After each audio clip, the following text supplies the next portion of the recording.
Hello guys! Magandang hapon sa inyong lahat. This is Chinrugas Mamasagari Channel, a faith healer o sa mga tarot reader. So ngayong hapon na to, tignan natin sabihin sa inyo ng ating mga gabay. So this is a weekly gabay. For the month of August 28 hanggang September 3, for the sign of Aquarius. Aquarius, welcome to my channel. Ano kayang messages, advices, and spirit guides ang ating masasaga for today's video? Kanino kayang energy or kaganapan sa buhay ng mga Aquarius signs ang ating mga gilap? So guys, this reading is a general reading lamang, hindi lahat makaka-resonate. Kunin lamang po ang makaka-relate sa inyo and comment down below kung kaninong energy ang ating nasaga. Because don't forget to like and subscribe my channel and hit notification bell for more videos update.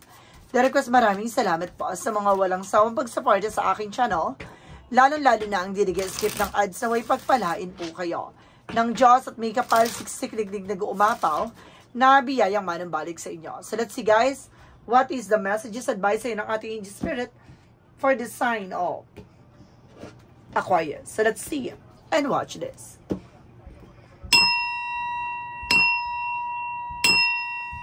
Angel Spirit, please give me information pa ano kayong gusto sabihin sa inyo ng ating mga baraha. Let's see, there's something as Six of Swords, a transition. Unti-unti ka na rin daw makakalaya sa hindi maganda sitwasyon. No? Makakabangon ka na, makakawala ka na mula sa pagkalugmok. No? At maaaring ano man yung bagay na napagdaanan mo, ay maaaring ito na yung muling pagbangon mo. And because there's an offer. No? May offer na maparating sa'yo. No? Maraming parating na mga magagandang opportunities. Na may darating na proposal, promotions, na magdadala sa iyo na with a higher level commitment. Maring romantic proposal to. Now, because there's a Knight of Swords, there's a success driven, na may mga bagay na unti-unti ka na magsasucceed. Na bibilis ang takbo ng sitwasyon, na maaaring magtagumpay ka na at lahat ng ambisyon mo at pangarap mo maaaring may isa katuparan mo na dito. And there's the Hangman guys, so baguhin mo yung perspective mo, baguhin mo yung pananaw mo, baguhin mo yung mindset mo, sa lahat ng bagay na nagbibigay cancellation and delay sa buhay mo. No, kaya kailangan baguhin mo na ano man yung bagay na iyong nakagawian at nakahagisnan. No, and of course, there's something guys with the moon card at truth reveal. Ilalatag, ilalantad na naman yung bagay na sikreto sa likod ito. No, maaaring may mga revelasyon na maaaring malaman mo. No, matuklasan mo. And of course, there's something, the Three of Swords, something a pain. Some of you guys, marami kang nararamdaman during midnight, madaling araw ka nakakaramdam ng kung ano-ano, at parang feeling mo, you're feeling stuck, you're feeling hang, you're feeling imprisonment, ganyan, parang punong-puno ka ng bigat na negatibo. Alamin pa natin yan. What is the Six of Swords? Represent with the Ten of Pentacles. Makaka-recover ka na at magdadala sa ito ng long-term success, and long-term investment, magpangmatagalang sitwasyon at magiging maganda ng kalagayan mo. And of course, there's a time for with a perfect timing sa tamang panahon, sa takdang panahon. Sa tamang pagkakataon, ipagkakalob na sa'yo, ano man yung bagay na para sa'yo talaga. And of course, there's something the Nine of Wands, konting tiyaga lang, napakalapit mo na magtagumpay. Magsasucceed ka na sa lahat ng gagawin mo, sa lahat ng plano mo, unti-unti na may sa kataparan mo ito. And of course, there's a Kingman represent guys with a charika, with an action movement, magkakaroon ng changes and development sa situations mo. Mararamdaman mo na unti-unti yung pagbabago. Mararamdaman mo na yung pagkakaiba na nararamdaman at nararanasan mo ngayon kaysa sa mangyayari sa isa hinaharap. Ngayong weekly gabay natin kasi mararamdaman mo na yung changes and development. Some of you baka nagpapatingin ka na, nagpapagamot ka na, maaaring ito yung bagay na maaaring makarecover ka na. There's a Eight of Pentacles. So see, mag-focus ka sa trabaho, negosyo, hanap buhay mo. Mag-concentrate ka. And there's a Nine of Cups. See, matutupad yung mga pangarap mo dito. May mga bagay na may isa sa kataparan mo na dito. May mga bagay na maaaring matupad mo na. Mapanghawakan mo na. There's a Six of Swords, the Ten of Pentacles, represent with a magician, manifestation. Lahat ng bagay nito maaaring mamamanifest mo na, matutupad mo at makakamtan mo na, kumapit ka lang. And of course, there's an Eight of Wands, so maraming komunikasyon na matatanggap, phone call, messages, transactions, and also travel, guys. So, some of you magkakaroon ka ng travel dito. And of course, there's a Six of Pentacles na magtutuloy-tuloy na about sa finances. So, gaganda na daloy ng finances mo, pagkakapirahan mo, no? At magtiyaga ka lang sa ginagawa mo at magsasucceed ka talaga. Magiging balance din yan. So, there's something, guys, with the Knight of Swords. Nagkakaroon ka ng anxiety, sleepless nights. Sabi ko na no? Pangamba, takot, no? And overthinking and being paranoid. But definitely, guys, ngayon mararamdaman mo na yung pagbabago. Ngayon linggong to, magkakaroon na ng changes dyan sa mga pangyayari sa buhay mo. And of course, there's a Six of Cups. There's something related about sa co-workers. Ibig sabihin, may mga bagay na marireveal ka dito about sa katrabaho mo, no? Na maaring nananalbahi sa'yo. And there's a Queen of Swords, there's a clear the boundaries. Linisin mo, no? At of course, kailangan mo dumistansya sa mga tao sa paligid mo, guys. Maraming gitera with the Three of Swords, guys. Maraming inggit, no? Maraming mga mata na maaaring lason sa iyong buhay. So, pagdating sa outcome, guys, there's a judgment for a wake-up call. Paalala sa iyo na you need to pay attention. No, kung gusto mo maranasan ng mga pagbabago na to, kailangan matuldukan mo naman yung nagiging sigalot sa buhay mo. And of course, there's a time of happiness. At the end of the time, magiging masaya at magiging maligaya ang buhay mo at pamilya mo. Now, may offer na magdadala sa'yo ng high level commitment talaga dito. There's a divine love. Now, there's a deep soul connection. And there's the full card for leap of faith. Now, magtiwala ka sa ating Panginoon. There's a new beginning coming in. At magiging balance ito. Babaguhin na nito ang ikot ng kapalaran mo. Then, of course, guys, there's an Eight of Cups, something moving forward. Makaka-move on ka rin. No? Baga makakawala ka rin dyan sa situations na yan. No, at unti-unti ka na makakabangon. And there's a Seven of Pentacles with a harvest mo yan. Ano man yung bagay na pinaghirapan mo, pinagtrabahuhan mo, makakamtan mo na ito. At maaaring magtupad at magdala sa'yo ng pangarap mo. No, at maaaring may sakatapanan mo na ano man yung bagay ninanais mo. And of course, there's the Two of Pentacles. Maging balance ka lang. No, kailangan mo, alam mo dapat yung priorities mo. Alam mo yung bagay na kailangan mo tutukan. Hindi mo kailangan ma-confuse or maaaring ma-distract sa mga tao sa paligid mo, bagkus kailangan linisin mo yan, no? Timbangin mo kung sino yung totoo at hindi totoo. No? So guys, let's see what is additional messages about sa finances and career, love life, at kalusugan. Let's watch this. Okay guys, so we're back. Nandito tayo about sa finances and career, love life, at kalusugan. Let's see. There's something, guys, with the Two of Swords. So nagkakaroon ka na indecision. No, nahihirapan ka mag-decide, natatakot ka sa mga bagay posibilidad. So, may mga bagay dito kailangan mo tumbukin na, tukuyin, putulin, yung mga bagay na nagbibigay ng takot at pangamba sa'yo. And there's the Wheel of Fortune with a good luck, and there's a destiny zero. Pagdating sa finances, this is something a good karma. No, babaguhin na yung ikot ng kapalaran mo. There's a destiny is yours, no? Maring makokontrol mo na. The universe, no, maring ipagkalob na sa'yo ano man yung bagay na ninanais mo. There's a cycle, a karma. And there's something that Three of Pentacles, no? Just being aware sa mga tao na nakakasala mo at nakakausap mo, nakakahalubilo mo. Maging aware ka, no? Pag-ingatan mo, ano man yung bagay na meron ka.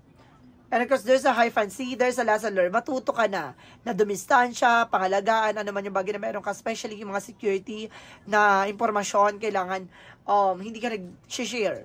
No? And there's a tower moment for major changes. Malaking pagbabago na magaganap pagdating sa finances mo. No? Sa trabaho mo. No, gaganda na at lalago na yan. And of course, there's a justice card. Makukuha mo hustisya nang nararapat sa'yo. No, may kinalaman sa legal matters. No, sa usapin about sa mga papeles, paper documents. There's a possible na makuha mo hustisya. No, maaaring manalo ka at pumabor sa'yo. Pagdating sa love life, there's a high faces. So, there's a hidden agenda or hidden enemy. So, ganun din sa pag-ibig. Kaya ka hindi nagkakaroon ng love life. No, may hidden agenda dito may inggitera. No, there's a sun card, pero binigyan liwanag to sa'yo. No, matutumbok at matutukoy mo na kung sino tong napapaloob dito. And there's a devil card. Sabi ko na eh. Diba? Kung sino yung mga nakakasalamuha mo, some of them, guys, sila pa mismo ang lumalason sa eksena mo. Now, there's a Four of Wands. So, meron ditong celebration na magdadala sa'yo na high level commitment, kasal, no, wedding, reunion, reunite. No, there's of the Four of Cups. No, mag-ingat ka, no, sa pagtanggap ng mga pagkain galing sa ibang tao. Na maring gayumahin ka o gayumahin ng person or lasunin kayo dalawa. And there's a Seven of Cups. No, confusion para maguluhan kayo. No, magulo yung utak nyo sa isa't isa. No, bago pa mangyari to, magliliwanag na sa'yo. Malalaman mo na may something na hidden agenda to. Na may pakay at mayroong tong plano. So, matutumbok mo na siya. Ngayon, pag-iingatan mo na yung kailangan mong gawin kasi baka guluhin niya ang inyong relationship. So, let's see additional messages pagdating naman tayo sa kalusugan. Let's see. And of course, there's something the guys with a page of wands. There's a good news coming in. May magandang balita pa parating. May magandang impormasyon na darating. Pagdating sa kalusugan mo, gumaganda na pakiramdam mo. Now, there's a 10 of wands. Nga lang, may mga bagay na nagbibigay pabigat dito. There's an ace of pentacles with a big shot and big money coming in. Malaking pera. Malaking opportunities na darating dito. Now, there's a new job. Now, there's something new work with the word card. No, makakaalis ka na, there's an unwind, guys. No, kailangan nyo i-refresh yung sarili nyo. Kailangan nyo mag-disconnect from the world. Maraming toxic and negative sa paligid nyo na nagbibigay stress. And there's an ease of with a mental clarity. Liliwanag na rin ang isip nyo, mata nyo, patingin nyo, pananaw nyo. Lahat ng bagay magliliwanag na. And there's a 2 of wands, no? Piliin nyo yung mga taong pagkakatiwalaan nyo, especially pagdating sa pagkain.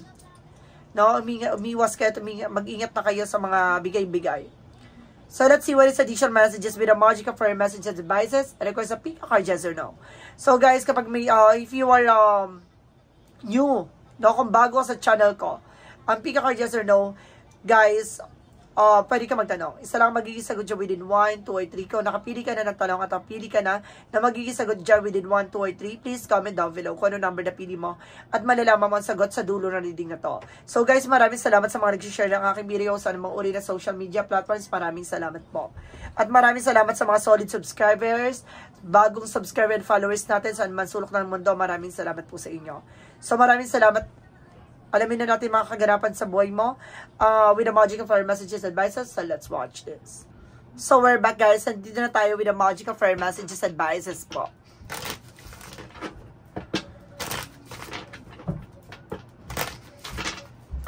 With the magic of fire messages and advices. So, there is something, get some exercise. So, kailangan mag-exercise, stretching, no, palakasin mo yung immune system. There's a dietary change. So, kailangan mo talaga mag-diet. Mag-exercise at mag-diet.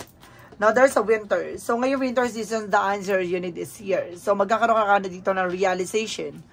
No, para may mga bagay na mapagtatanto ka. No, may iisip mo. What is the yin and yang oracle card? And there's something fast. Now, there's a suffering. May mga bagay dito na maaaring nagdudulot ng sakit sa isa nakaraan. So, maaaring marami kang iniisip, no? And there's a nurture with a compassion, na parang mayroon ditong parang pagmamahal sa sarili mo at pagmamahal sa mga bagay na sa paligid mo, gano'n. And there's something avoidance, kailangan mo harapin. Ano man yung bagay na yung kinakatakutan at pinangangambahan. With the synchronicities represent what? Synchronicities represent with a community. So, ibig sabihin, meron about talaga sa paligid nyo, na environment nyo. And there's a root, no? May ugat, no? Lahat ng eksena na to, may kagagawan at may kinalaman dito. And there's a ready, kailangan mo maghanda. No? Marami ka pang bagay na matutuklasan at malalaman na dito. With the Romance Angels and Mystic Oracle card, there's an anxiety, sabi ko, nagkakaroon ka ng anxiety, sleepless nights eh. And there's a block. No, parang binablock to yung person mo. Some of you, kumbaga naghiwalay kayo, pero hindi pa siya makabalik dito dahil binablock niya, no, ang utak ng person mo. There's a divine intervention. So, may paalala sa'yo ng ating divine na you need to pay attention. Kailangan mo mag-ingat, no? What is Archangel Michael messages? Detach from this situation. Na kailangan mo na makawala sa hindi maganda situations. Na kailangan mo na makabangon. No? Kailangan mo na makalaya dyan, makaalis dyan. For Jesus' loving quote said,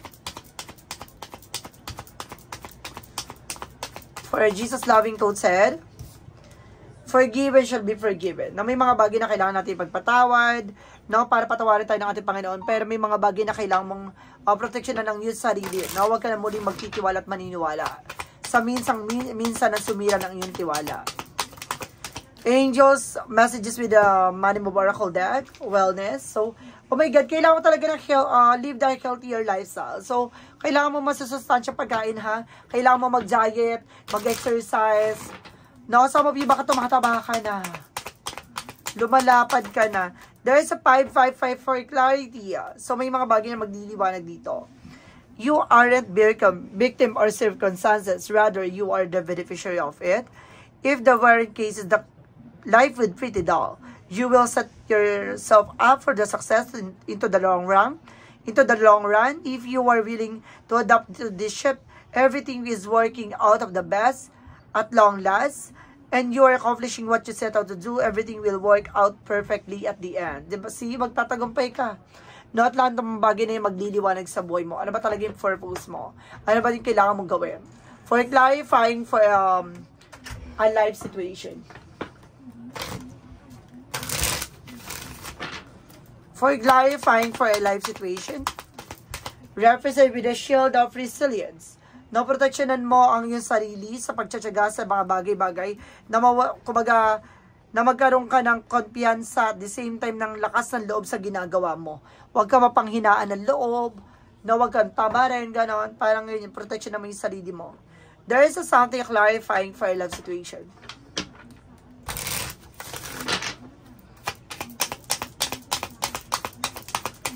So, represent with the lightning strikes. Dismantle outdated way of being to get a fresh start. So, see, parang mayroong, kumbaga, paalala. No? Parang may kulog na parang magsisilbing paalala na you need to pay attention sa nangyari sa buhay mo ngayon. No? Kailangan mo makinig. No? Parang binibigyan ka ng pahiwatig, ganon. There's a shadow work represent what? From the shadow work, represent shadow alchemy. Empowerment river. Third shadow into gold by shifting your awareness, no? Kumbaga, itong bagay na to, yung takot na yan, yung parang magdadala sa'yo ng kaliwanagan, no? Yung takot na yan, yung magdadala sa'yo ng kalakasan na hanggang sa maging maayos at pag-ingatan mo na ano man yung bagay na nangyayari sa'yo. Hindi ka naman matatakot basta-basta na walang dahilan eh. So, kung natatakot kasi nangangamba ka sa posibilidad na mangyayari. So, hanapin mo yung bagay na yon na yung magsisilbing takot na yan, yun yung magdadala sa'yo ng kalakasan. So, kumbaga kailangan mong labanan, harapin, what lies beneath the future. What lies beneath the future? There's an investigating. Some of you may nag-i-stalk talaga sa may social media or may nag-i-stalk talaga sa iyo, no, sa personal. There's something with a part of the light or reason why. Or may mga bagay na kailangan mo imbestigahan, no, tutukan, aralin. There's a light. No, may mga bagay na magsisilbi liwanag. Clarity and light. So, ibig sabihin may liwanag talaga sa likod nito. I am committed of self-improvement, embracing all that life brings me with an open heart, which is each step I grow stronger, more resilient, and more rigid in the light of my journeys. Diba? Kumbaga, sa bawat nangyari sa buhay mo, nagbabago. Nagkakaroon ka ng development sa sarili mo. No, improvement. Na tinatanggap mo lahat ng bagay na nangyari sa buhay mo ng buong puso't kaluluwa. No? Na talagang tinatanggap mo yung bawat eksena nangyayari sa iyo, alam mo, pinatatatag ka, pinalalakas ka, at pinalalago ka. No, magtiyaga ka lang sa ginagawa mo dahil mayroong yan magandang kahihinat at magandang kalalabasan. So, let's see what is a pick a card, yes or no. So, let's watch this. Okay. With a yes or no pick a card, guys. So, let's start tayo with the number 1. Number 1. Represent with a yes. Golden opportunity clouds lifting clear sky. So, see, ibig sabihin nito may mga magagandang opportunities na darating sa iyo at mas maliwanag pa sa inaakala mo ang darating sa buhay mo. There's a yes. Number 2, there is a yes again. Value will experience worth your time profit. So, see, palaga mo ang bawat oras dahil yung mga karanasan na yan ay tatatak sa iyo at marami ka pang bagay na matutuklasan at matatauhan at the same time makakamtan at maaaring makuha, no, at malasap. No, you and of course maramdaman at makamit dyan sa bagay na yan. So, ipagpatuloy mo lang. Now, there's a yes. Number 3, there's a yes again. Safety kaya navigate towards security. Now, mas pangalagaan mo ang iyong kaligtasan, ang iyong kalagayan, at tingnan mo kung paano mo poproteksyonan din ang sarili mo at mga tao sa paligid mo, no, na hindi nila masisira, no, yung bagay na binubuo mo. No? So guys, this is a weekly gabay for the month of August 28 hanggang September 3 for the sign of Aquarius. Aquarius. Maraming salamat po. for this wonderful reading. So once again, this reading is a general reading lamang, hindi lahat makaka-resonate. Kunin lamang po makaka-relate sa inyo and comment down below kung kaninong energy ang ating nasagap. Because don't forget to like and subscribe my channel and hit the notification bell for more videos update. Because maraming salamat po sa mga walang sawang pagsuporta sa aking channel, lalo-lalo na ang hindi nag-skip ng ads, so ay pagpalain kayo ng Diyos at may kapal, siksik digdig umapaw na biyayang manang balik sa inyo. Maraming salamat po and see you in the next video. Bye-bye and babush.